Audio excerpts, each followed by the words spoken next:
So, ఈ మధ్య కాలంలో ఏంటో మేడం అంటే వరుసగా బ్యాడ్ న్యూసే వింటున్నాం. మార్నింగ్ లేచిన దగ్గర నుండి. అంటే నేను అంటుంది ఈ ట్రావెలింగ్ వైస్‌లో.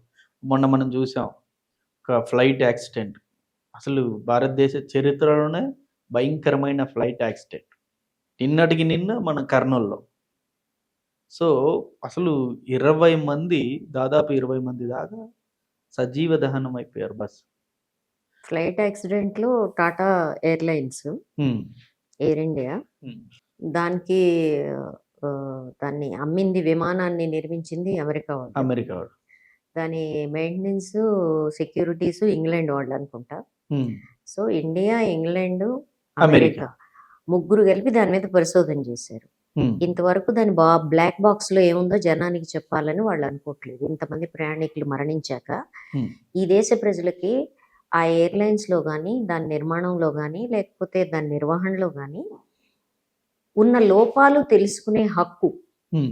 ఒక ట్రాన్స్‌పరెన్సీ ఈ దేశ ప్రజలకుందని హ్మ్. ఎవరు అనుకోవడం లేదు. ఇండియా వాళ్ళు అనుకోవడం లేదు, అమెరికా వాళ్ళు అనుకోవడం లేదు, వీళ్ళు అనుకోవట్లేదు. హ్మ్. ఎవరి ప్రయోజనాలను వీళ్ళు కాపాడుతున్నారు ముగ్గురు కలిపి? హ్మ్. ఎయిర్‌లైన్స్ ప్రయోజనాలు కాపాడుతున్నారా? విమానం నిర్మించిన వాళ్ళది కాపాడుతున్నారా? హ్మ్. దాని లోపాలని గమనించిన వాళ్ళది కాపాడుతున్నారా?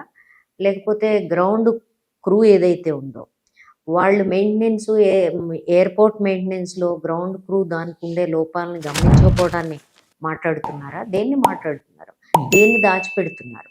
దాంట్లో పెద్ద ప్రశ్న అది.